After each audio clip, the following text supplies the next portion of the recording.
Bueno, listo, buenas noches a todos. Bueno, antes que nada agradecerle al grupo de Interés en Medicina Interna por la invitación y felicitarlos. Es una excelente iniciativa, sobre todo como para que se vayan perfilando hacia diferentes especialidades y vayan teniendo ese primer contacto con los intereses clínicos que cada uno pues vaya a tener. Y también a las personas pues que ingresaron a la charla, sobre todo por el día y por la hora. Esto prácticamente da pues una imagen de que en realidad están haciendo esto por lo que les gusta y no simplemente como por una obligación o algo así. Entonces, básicamente, el tema que vamos a hablar hoy es un tema que es bastante común, pero que muchas veces no lo conocemos. Siempre como que escuchamos el término síndrome de Guillain-Barré y lo asociamos a debilidad solamente y no conocemos todo el espectro clínico que esta enfermedad puede llegar a tener. Entonces, de allí la importancia que ustedes conozcan en qué consiste, como cuál es la presentación es clásica y lo ideal, cómo hacer un diagnóstico. Ya la parte del tratamiento, bueno, se la pueden dejar al neurólogo, pero ustedes pues como futuros médicos, lo ideal es que sepan reconocer cuándo se enfrentan ante un síndrome de Guillain-Barré y sobre todo como cuáles son las bases fisiopatológicas para los diferentes síntomas que se van a presentar. Lo primero que ustedes deben saber es que el síndrome de Guillain-Barré es una enfermedad del sistema nervioso periférico. Eso es fundamental, porque si ustedes entienden eso, van a entender las diferentes sintomatologías que se va a presentar. Recuerden que, bueno, ahorita los que pasaron por medicina interna o los que no han pasado, en neurología dividimos las enfermedades neurológicas como en dos grandes grupos: el síndrome de motoneurona superior y el síndrome de motoneurona inferior. Recuerden que cuando hablamos del sistema nervioso central incluimos cerebro y médula espinal, mientras que cuando hablamos del sistema nervioso periférico hablamos de todos esos nervios que salen de la médula espinal hacia los diferentes tejidos u órganos e incluimos también a los 12 pares craneales. Entonces, cuando nosotros hablamos de síndrome de Guillain-Barré, pues que es simplemente un epónimo por las personas que lo describieron, es una enfermedad exclusiva del sistema nervioso periférico. Eso es fundamental. Entonces, ¿cómo es la definición de un síndrome de Guillain-Barré? Es una polineuropatía. Entonces, miren, polineuropatía porque afecta varios nervios. Aquí no vamos a tener afectación del cerebro ni de la médula espinal. Aguda porque se debe presentar durante un periodo de 4 semanas. Ya si la sintomatología pasa de las 4 semanas, uno duda que en realidad sea un Guillain-Barré. E inflamatoria e inmunomediada, porque al parecer ese proceso inflamatorio que hay a nivel del nervio, al parecer tiene un componente inmunitario, no es algo que esté 100% descrito. Podemos decir que es la causa de parálisis flácida, la principal causa de parálisis flácida a nivel mundial. ¿Por qué va a producir parálisis flácida? Porque me afectan los nervios periféricos y al afectarme los nervios periféricos, recuerden que estos son los que me permiten que yo pueda realizar la movilidad y otras funciones. Entonces, por eso me va a producir una parálisis flácida. Lleva el nombre de los dos principales neurólogos que lo describieron, George Charles Guillain y Jean-Alexandre Barré. Entonces, en realidad, el verdadero nombre de ella es una polineuropatía aguda inflamatoria inmunomediada. Entonces, ¿qué pasa o como generalidades de esta polineuropatía? Normalmente ella tiene un curso monofásico. ¿Qué quiere decir eso? Casi todos los pacientes se van a comportar muy igual y tienen un buen pronóstico. Recuerden que aquí el cuadro clínico clave son 4 semanas. Entonces, son pacientes que debutan con una debilidad que por lo general es ascendente, comienza entonces desde la parte distal y va subiendo, pero que suele resolver por sí sola. Los tratamientos, como veremos más adelante, son tratamientos de soporte, no tratamientos curativos como tal. Casi todos los pacientes van a resolver su cuadro por sí solos.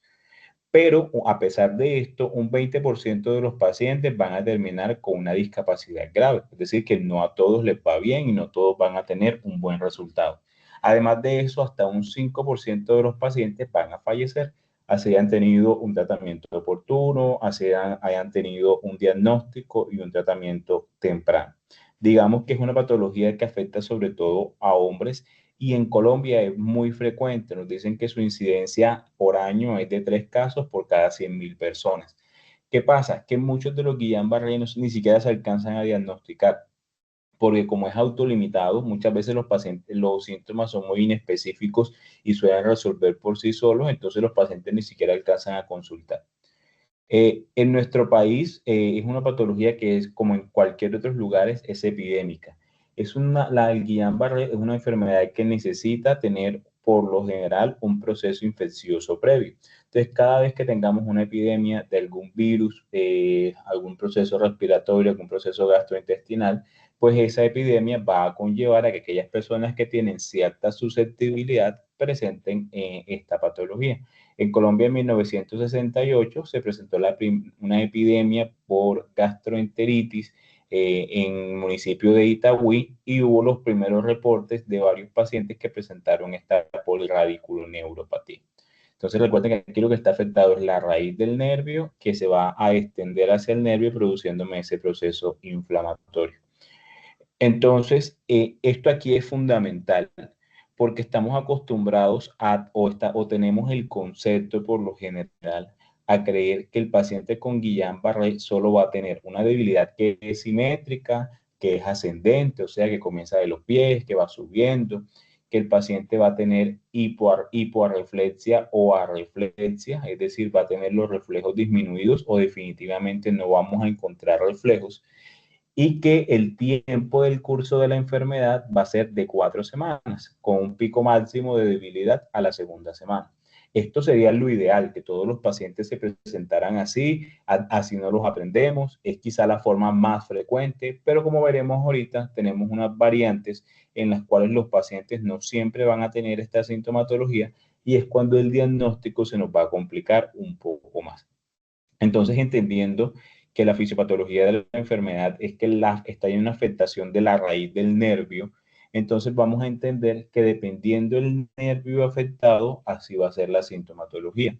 La mayoría de los nervios que se afectan son motores, pero yo también puedo tener compromiso de nervios sensitivos y no solo tener síntomas motores, sino también acompañarse de síntomas sensitivos.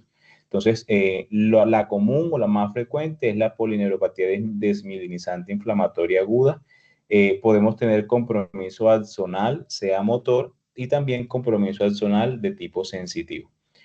Entonces, esto es lo que les decía. Esta imagen es fundamental y es una de las cosas que uno debería saber sí o sí de esta polirradiculoneuropatía.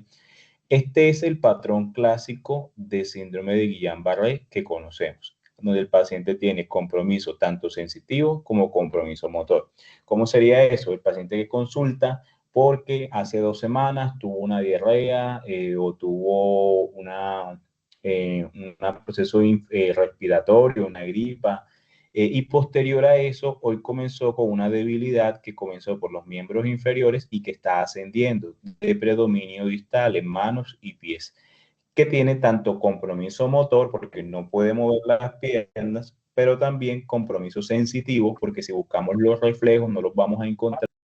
Y está el compromiso sensitivo, entonces si ustedes le evalúan la sensibilidad del paciente, también va a estar alterada.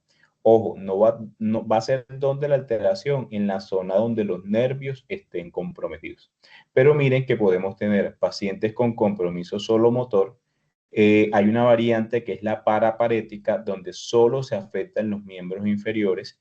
Vamos a tener la variante faringo-cérvico-braquial, donde vamos a tener compromiso a nivel de la faringe, a nivel de los brazos y a nivel cervical. Entonces, el paciente va a tener debilidad de los músculos del cuello. Vamos a tener esta, que es muy importante, que es un compromiso del nervio facial de manera bilateral. Entonces son los pacientes que consultan porque les dio una parálisis facial, pero la parálisis facial es de los dos nervios. Ojo con esos pacientes porque puede tratarse de un síndrome de Guillain-Barré y no simplemente una parálisis facial central aislada. Por lo general, ellos pueden tener también parestesias a nivel de las manos y a nivel de las piernas. Incluso el nervio craneano que más se afecta en el síndrome de Guillain-Barré es el nervio facial. Podemos tener pacientes con compromiso sensitivo solamente y el diagnóstico es aún más difícil porque no es la principal causa de compromiso sensitivo. Uno primero piensa otras cosas antes de creer que lo que el paciente puede tener es un síndrome de Guillain-Barré.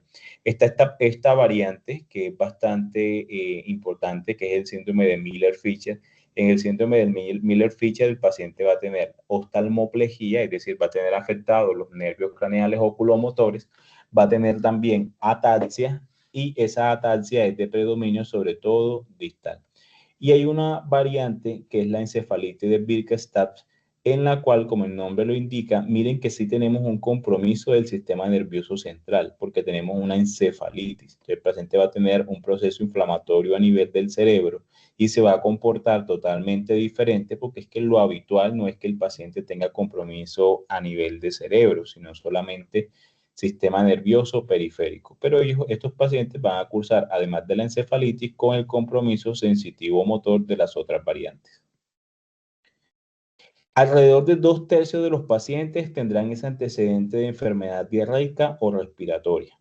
Y de 4 a 6 semanas después es cuando va a comenzar la debilidad en estos pacientes. Entonces, por eso siempre será importante interrogar si tuvo recientemente un proceso diarreico o un proceso respiratorio. Estos pacientes entonces comienzan con esa debilidad, que la debilidad máxima va a ser más o menos al mes, o sea, a las 4 semanas. Luego comienzan un proceso de recuperación que demora entre 2 a 4 semanas, obteniendo una recuperación completa entre los 6 a los 12 meses. Como les dije, esto es una enfermedad autolimitada.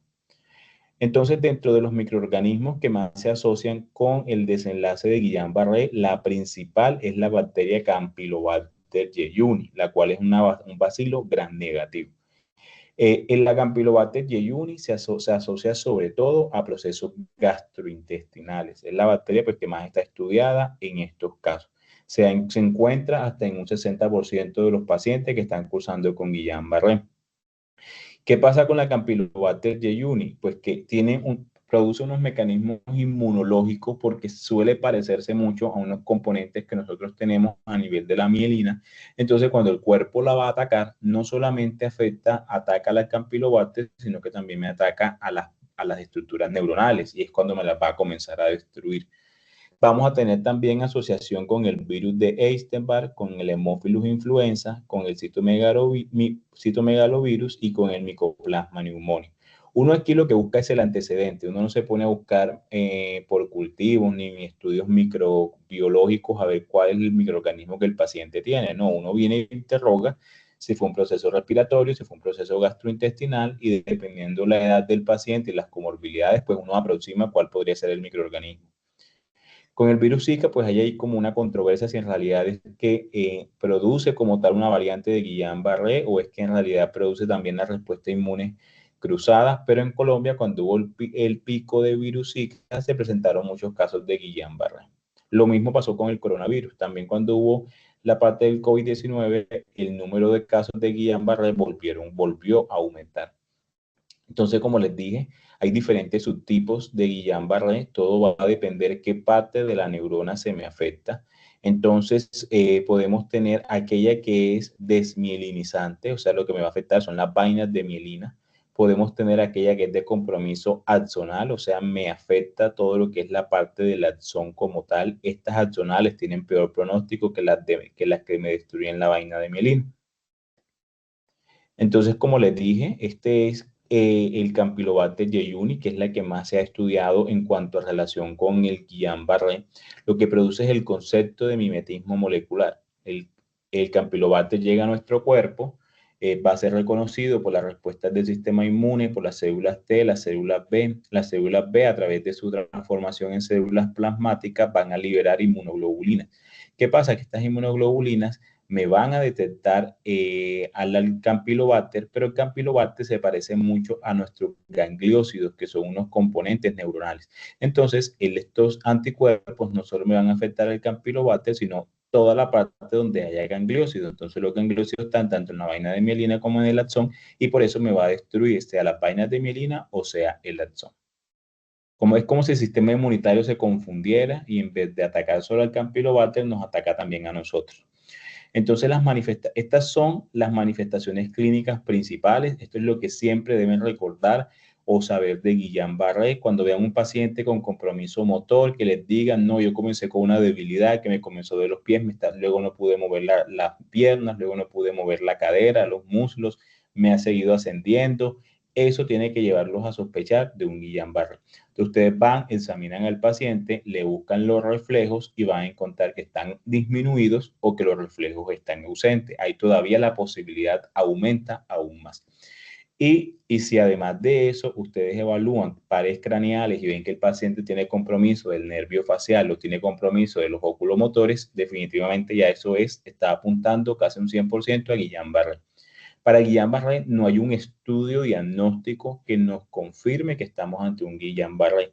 Aquí el diagnóstico es exclusivamente clínico y por eso ustedes lo deben sospechar con la evaluación o con el examen físico. Hasta un 65% de los pacientes harán disfunción autonómica. ¿Por qué pasa esto? Porque recuerden que nosotros tenemos neuronas que tienen funciones motoras, neuronas que tienen funciones sensitivas y neuronas autonómicas. Entonces, si lo que yo tengo afectado son las neuronas autonómicas, entonces el paciente tendrá arritmias, hipotensión, compromisos cardiovasculares y muchas veces esas arritmias y esas hipotensiones son lo que los van a conllevar a la muerte. Entonces, como les dije, el examen es exclusivamente clínico, pero yo me apoyo de algunas cosas como para aumentar esa sospecha clínica que yo tengo. Y ahí es cuando juega un papel clave la punción lumbar. Entonces, yo necesito una muestra de líquido cefalorraquídeo, pero ojo, yo no puedo hacer la punción lumbar o no, de poder se puede, lo que es que yo no debería hacer una punción lumbar durante las primeras 2 semanas de los síntomas del paciente, porque no voy a encontrar nada. En Guillain-Barré se produce algo que se llama disociación albúmino-citológica. ¿Qué quiere decir eso? Pues yo voy a encontrar en líquido cefalorraquídeo las proteínas aumentadas, pero con las células normales. Eso no es lo habitual. Lo habitual es que se aumentan las proteínas, aumenten las células también. Entonces, como en Guillain-Barré a mí se me afecta la barrera hematoencefálica, yo tengo una entrada de proteínas hacia el líquido cefalorraquídeo. Entonces, en estos pacientes vamos a encontrar una hiperproteinorraquia, es decir, vamos a encontrar las proteínas aumentadas. Pero esto se presenta 2 semanas después de haber iniciado la sintomatología. Por eso les digo que en las primeras 2 semanas, si hacemos una punción lumbar, lo esperado es que el líquido esté normal. Vamos a observar que aumentan las proteínas es a partir de la segunda semana. Y también me apoyo de los estudios de conducción nerviosa. En neurología hacemos unos estudios que se llaman neuroconducciones y electromiografía.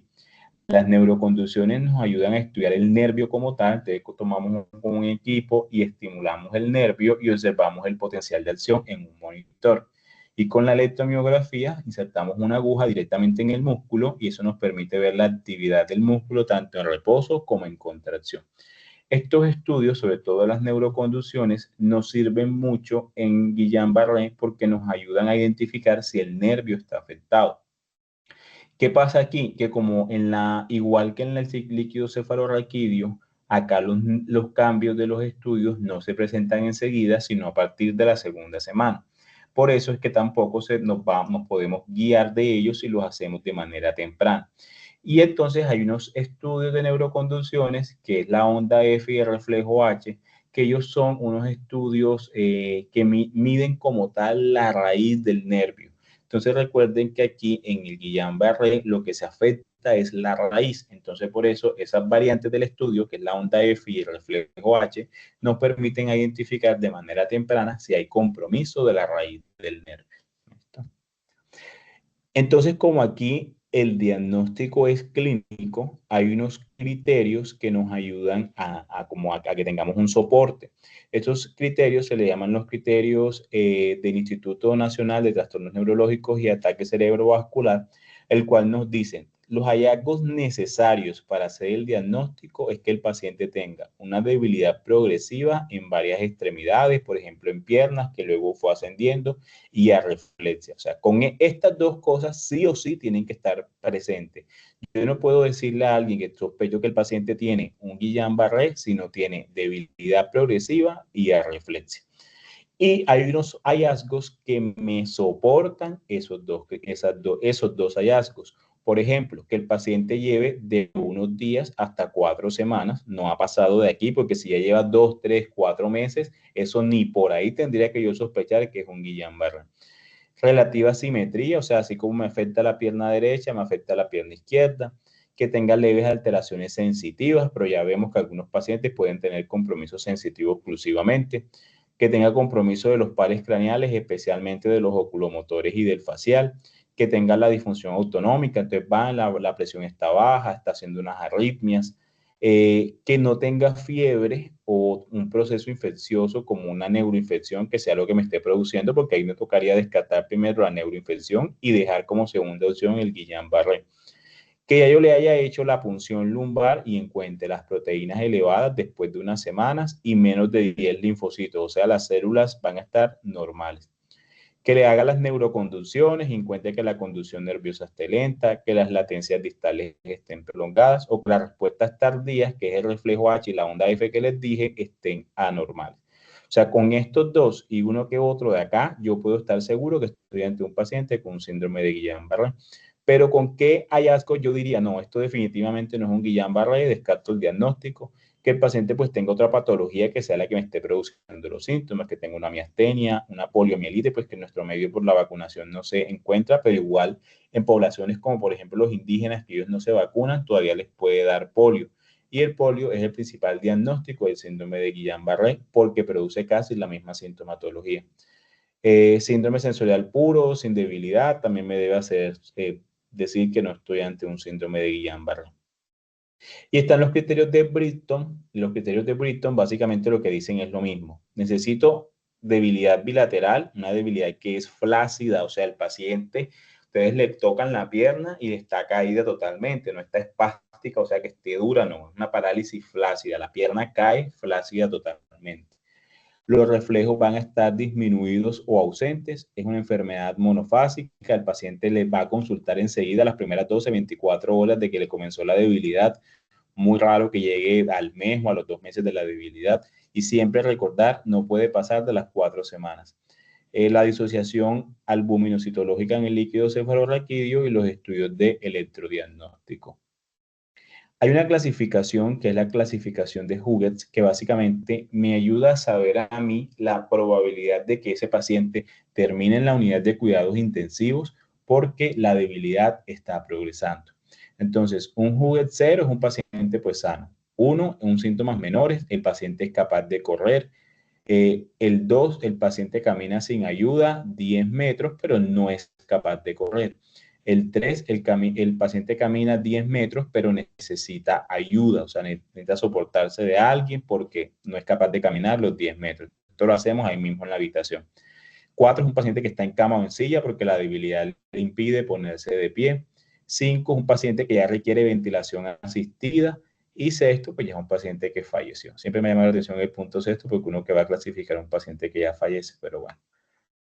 Diagnósticos diferenciales. Listo, uno se enfrenta a un paciente con Guillain-Barré, yo digo, bueno, tiene alta sospecha, tiene la reflexia, tiene la debilidad ascendente, tiene compromiso autonómico, pero yo igual debo pensar en otras patologías. Entonces debo pensar en otras polineuropatías agudas, debo pensar en trastornos de la unión neuromuscular como la miastenia gravis, debo descartar que no sea una miopatía, que no sea un trastorno del asta anterior como una esclerosis lateral amiotrófica, y aquí en las neuropatías, en las polineuropatías, hay que tener en cuenta una que es la polineuropatía desmielinizante crónica, que es como el Guillain-Barré, pero crónico. Ya es el paciente que tiene casi la misma sintomatología, pero ya tiene más de 4 semanas de haberle comenzado los síntomas. Y ahí eso es una polineuropatía desmielinizante crónica.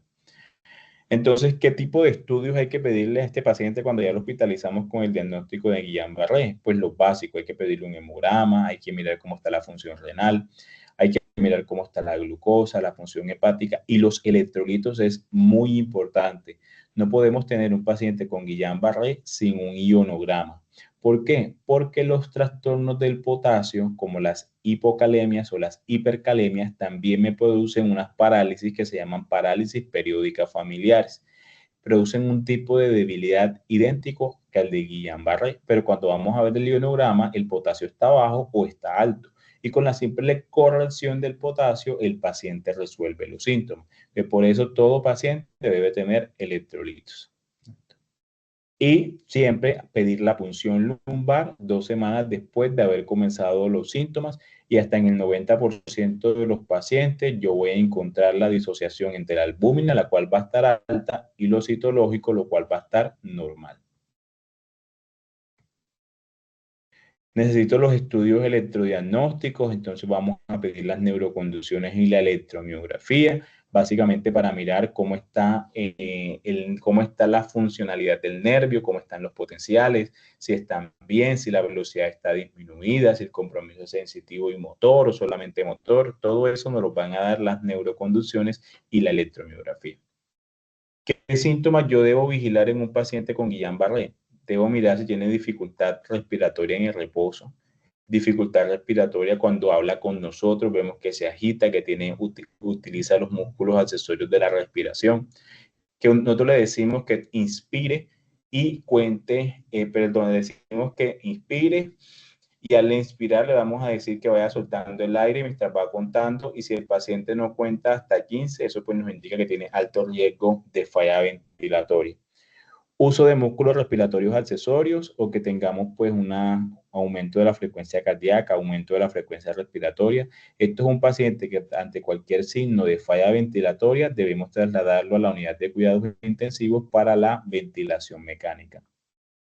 Entonces, ¿cuándo vamos a pasar un paciente a la UCI? Pues como les dije, que veamos uso de musculación accesoria, que tenga respiración paradójica, que tenga taquicardia, taquipnea, que tenga una disfunción autonómica porque hizo una arritmia, vimos que está ahí muy hipotenso, que no puede deglutir, la comida no le pasa. Entonces, todo esto nos debe llevar a sospechar que el paciente necesita ventilación mecánica. ¿Por qué?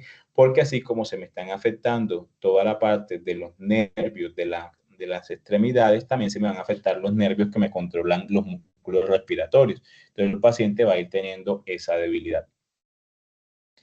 El EGRIS es una clasificación que nos ayuda como a saber qué pacientes tienen más probabilidad de terminar ventilados. Entonces, lo que vamos a mirar son los días entre el inicio de la debilidad y ingreso a la hospitalización. Si tiene menos de 3 días, esto es lo que más puntaje nos da 2 puntajes. Si tiene debilidad facial y o vulvar, eso nos va a dar 1 punto. Y la escala del MRC, que es la fuerza muscular, la suma de toda ese MRC me va a dar también un puntaje. Y dependiendo del EGRIS, vemos que de 0 a 2 el riesgo de terminar ventilado es bajo, mayor o igual de 5, el riesgo de terminar ventilado es hasta el 65%. Entonces uno viene y registra, el paciente tiene un EGRIS de tal, entonces ya uno desde el ingreso sabe cuál es la posibilidad de que ese paciente vaya a terminar en la UCI y con ventilación mecánica. ¿En quién vamos a hacer tratamiento? Recuerden que el tratamiento del Guillain-Barré es un tratamiento de soporte. O sea, aquí no es un tratamiento curativo de que vayamos como tal a curar la enfermedad, no. Aquí la idea es que el paciente dure menos tiempo ventilado y menos tiempo en la unidad de cuidados intensivos. De un paciente que no puede caminar independientemente durante 10 metros, un paciente que tenga una disfunción autonómica, que tenga una dificultad respiratoria clara, a esos pacientes vamos a empezarles tratamientos. Las únicas 2 opciones de tratamiento que tenemos para Guillain-Barré son estas 2. O le aplicamos inmunoglobulinas intravenosas o le hacemos plasmaféresis. La plasmaféresis, imagínense que es como una diálisis, se conecta a una máquina que va a ir sacando la sangre, elimina todos esos anticuerpos que hemos producido contra los gangliósidos, y volvemos a ingresar la sangre sin esos anticuerpos. Los dos sirven por igual. No se ha demostrado, la evidencia no ha demostrado que haya uno mejor que el otro. En realidad podemos utilizar cualquiera de los dos. Y la evidencia no ha logrado demostrar que la combinación de los dos pues sea mejor. En realidad no recomiendan incluso unir o utilizar los dos tratamientos en el paciente. La inmunoglobulina, pues como el nombre lo indica, es colocarles inmunoglobulinas intravenosas al paciente para que esto bloquee los autoanticuerpos que estamos produciendo. La inmunoglobulina intravenosa la podemos aplicar hasta 2 semanas posteriores al inicio de la debilidad, y la plasmaféresis hasta 4 semanas posteriores al inicio de la debilidad. La plasmaféresis se hace en 5 sesiones interdiarias. Se ha demostrado por los ensayos clínicos que tiene una mejoría precoz de la fuerza muscular, hace que los pacientes necesiten menor ventilación mecánica y que tengan una menor recuperación funcional. son pacientes que van a durar menos tiempo hospitalizados y con menos complicaciones. Y no está indicado en pacientes que hayan sido tratados previamente con inmunoglobulina. ¿Por qué? Porque si yo le estoy colocando inmunoglobulinas al paciente y vengo y le hago plasmaféresis, pues no estoy haciendo nada, porque le voy a barrer todas las inmunoglobulinas que le acabo de administrar. Y la inmunoglobulina intravenosa tiene efecto similar a la plasmaféresis y miren que mejora los 3 puntos idénticos que mejora la plasmaféresis. Fuerza muscular, menor necesidad de ventilación mecánica y mejor recuperación funcional. Por eso les digo que no hay uno mejor que el otro, sino que los estudios han demostrado que el beneficio de ambos es igual. La plasmaféresis se hacen de 4 a 6 sesiones en 8 a 10 días. Esto se hace en la unidad de cuidados intensivos. El paciente necesita un catéter por donde le vayan a hacer la plasmaféresis. Y la inmunoglobulina se hace con una dosis de 400 miligramos kilo día por 5 días. Esto no.